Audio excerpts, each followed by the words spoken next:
Alright, hello everybody, it is I, and today we're going to be taking a look at some new stuff on the JP update, and then we're going to be talking about a batch review for the newest bit of reincarnations. I do realize that at this point there are quite a few reincarnations or dream enhancements, basically getting characters up to 140. Maybe we'll have to do a overall most impactful, most used for arena and whatnot video at some point in the future. So first off, let's talk about the new vision card in Esper, which is a 70 cost vision card, and thankfully we got the data here so we can take a look. 48% reaction block rate, magic resistance of 16%, single target resistance of 20.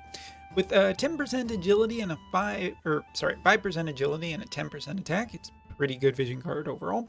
And 313 HP, 20 AP, and 156 attack is pretty good. But of course, the VC, is for very specific jobs. It's not just for the elements. So characters can equip this. I mean, this feels overall like a really beneficial card for multiple different characters, and multiple different elements. Like here, it's not just like a physical or magical card. Both sides can effectively use quite effectively. So I think this BC is pretty good, but of course, Esper is always important. Here, we're looking at another high agility Esper and 40 cost, not limited, so permanent edition. Cool.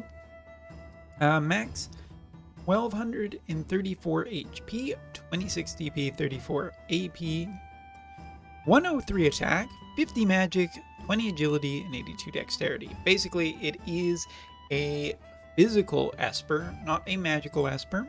So yeah, kind of basically got that right.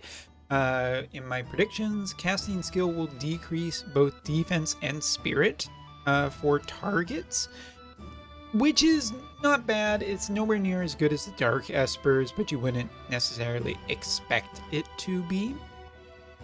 I have to say, looking at its table, pretty base up what it was always going to be, but it's nice to see a confirmation. Lightning attack Esper that also has inquired AP increase, which is pretty fine. Slash resistance and strike resistance, as well as insect killer.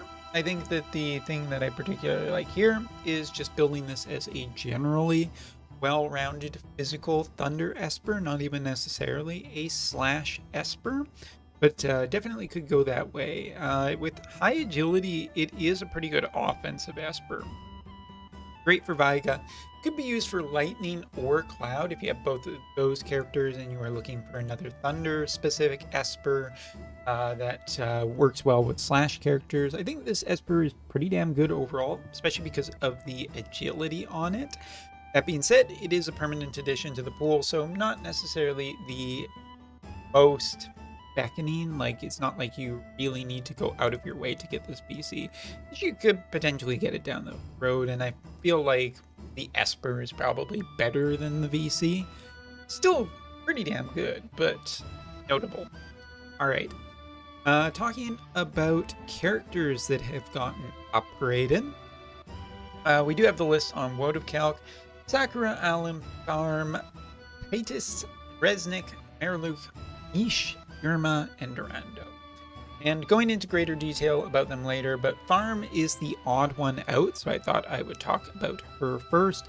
Basically, she got her master ability too, but not her 140 yet, which is kind of disappointing because honestly, I think she could have gotten her 140 and it really wouldn't have been a bad thing, but hopefully later means stronger here. Big thing is slash attack resistance penetration of 20 and initial AP of 20, which overall is a general improvement for her kit and makes her better across the board, so I am happy to support that. As for another upgrade, the chocolate flan earrings have also become a 6-star version now with increased HP of 35% for 3 turns and stun resistance of 5%. I quite like it. I think it's actually pretty good. And the stats on it, not terrible, not too bad at all. Some nice critical evade on it, either even like some critical rate if you wanted to build one of those, or potentially accuracy. Neither accuracy or critical rate version really got that much of an improvement. They did critical evade, but it is what it is, sort of thing. All right, so with raid revival going on both JP and global, I'm sure that both sides will have something to talk about with each other now because, you know, similarities. However, the big thing that is on JP this week is the return of Porcelain Tower. Now, if you've already beaten Porcelain Tower up to floor 100, well, it basically looks the exact same, but you can still access anything, or you can redo the tower from the beginning. If you wanted to get a lot of these coins to spend in the shop, I guess you can do that if you are really, really into it. But the big thing is this separate function, which is the Thunder Tower King, which allows you to upgrade your Thunder Ring. I don't know why the words weren't coming out of my mouth. There's also a 10 pull here that guarantees you 1 UR, so getting here to the end, not too terribly bad. You can see it's quite a mix here. We got water, lightning, earth, so maybe multiple parties necessarily to clear, maybe just a well-rounded party between those opposing elements to get a real advantage. As for what you can expect for levels and difficulty, so far I've only faced the first floor. Wasn't too bad. Did feel a little bit more challenging. The big thing though is that globalers may be interested to know that this might be the one that you definitely don't want to just auto, because there are rewards for people who do get the highest ranking in the game, getting actual titles, if you're into that kind of thing. If not, I mean, you can basically see we got the dark team floor, water team, fire, wind. We have a fire and ice kind of party here, maybe akin more for Reagan. Here we have floor 6 is a light team, lightning, earth, ice, and last but not least being mixed. So you can see kind of how difficult it is. It does have a bit, essentially the same mechanics. I'm not sure if there is an EX floor. It does look like there is, which is interesting. Most people will just be able to follow regular rules and play this just like a regular tower, but this one is considered to be the most difficult of all of them, as you kind of would expect. So yeah, getting that done will also net you this wonderful upgraded ring. And the big upgrade to the rings is 8 attack, 8 magic, nothing for spirit or defense, some more HP, but water resistance, lightning resistance, and blind resistance are the improvements here.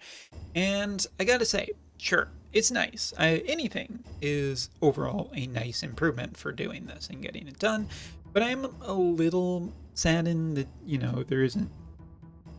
I feel like it's a little bit like compared to what wave equipment looks like. This isn't super exciting. It's just kind of better, right? The water resistance obviously just makes you better into your best matchup. Lightning resistance, a little better in the mirrors, actually. I think something that could be considered valuable. And blind resistance, sure, more status effect resistance to make that less probable.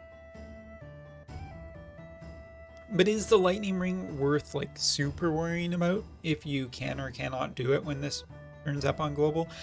Not too terribly sure. There really isn't too much to write home about this new event. It's essentially just 10 more floors, but in a separate area. And that'll be the one thing that I probably give props for, is the fact that, you know, looking at like all you have to do is get up to floor 70 so that you can have access to the ring. Here it is. And then you have access to this part. So, you know, newer players wouldn't have to struggle as much to open this part. Whether or not they can do it is a different question. But like maybe it would have been a little bit better if one of the lower elements, but obviously circling into Vaiga. And we got someone in chat now. So yeah, this update feels really, really small for JP, almost insignificant, I would say it.